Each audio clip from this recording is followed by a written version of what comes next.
আমরা আসলে এখানে যারা আছি সবাই সবার আপনজন। আপনজন কখনো পর হয় না, এটা আমি বিশ্বাস করি, মনে প্রাণে বিশ্বাস করি।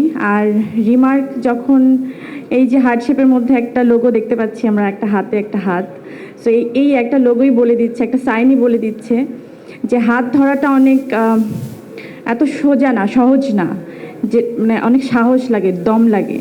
তো ব্যবসায়ী তো আসলে সবাই এইভাবে ছোট ছোট ক্ষুদ্র ক্ষুদ্র ব্যবসায়ীকে বা উদ্যোক্তা যারা আছেন তাদেরকে হাত ধরার এই যে স্বপ্নটা বা হাত ধরাটা, এটা আসলে অনেক সাহস নিয়েই রিমার্ক আপনজন শুরু করেছে। আর এই আপনজন পরিবারের মধ্যে আমি একজন আপনজন। তার কারণ হচ্ছে আমি তো প্রথমে জয়েন করেছিলাম শুধু একজন শুভেচ্ছা দূত হিসেবে।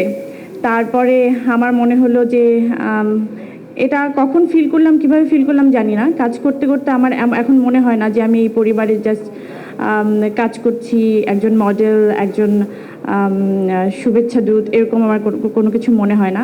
কারণ এমন হয় যে আমি যখন হসপিটালে থাকি,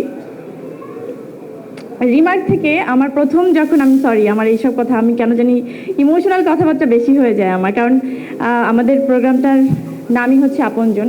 তো আপনজনের তাদের ব্যাপারটা আমি একটু বলি, যে তারা সবসময় বিপদে মানুষের পাশে থাকতে চায়।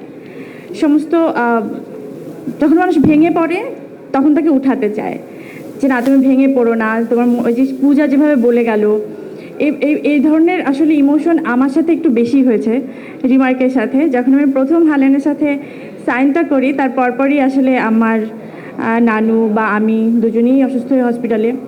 তখন মনে আছে যে আমার তাদের সাথে একটা সাইন হওয়ার কথা, একটা সাইন হয়ে গেছে আর একটা হবে।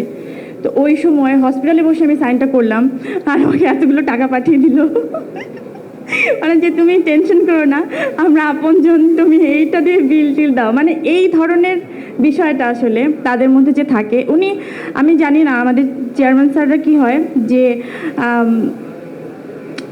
মানুষের পাশে এভাবে থাকতে চায় যে তুমি আমি না থাকলেও তুমি আমাকে মনে করো, যে আমি তোমাকে এস্টাবলিশ করে দিয়েছি। তো এই জার্নিটা আসলে আমরা সবাই মিলে, ওই যে বললাম আপন কখনো পর হয় না, আমাদের আপনের সংখ্যাটা অনেক বেড়ে যাবে, সারা দেশ জুড়ে বেড়ে যাবে, সেই প্রত্যাশা আমি ডেফিনেটলি করতে পারি। আমার বিশ্বাস আমরা পারবো, কারণ আমরা কখনো পর হব না। রিমার্ক এই ওয়াদাটা করতে পারে ইনশাআল্লাহ। Thank you so much. আমি জানি না এত বড় বড় মানুষের আমি কী বলছি, আমাকে ক্ষমা সুন্দর দৃষ্টিতে দেখবেন। Thank you.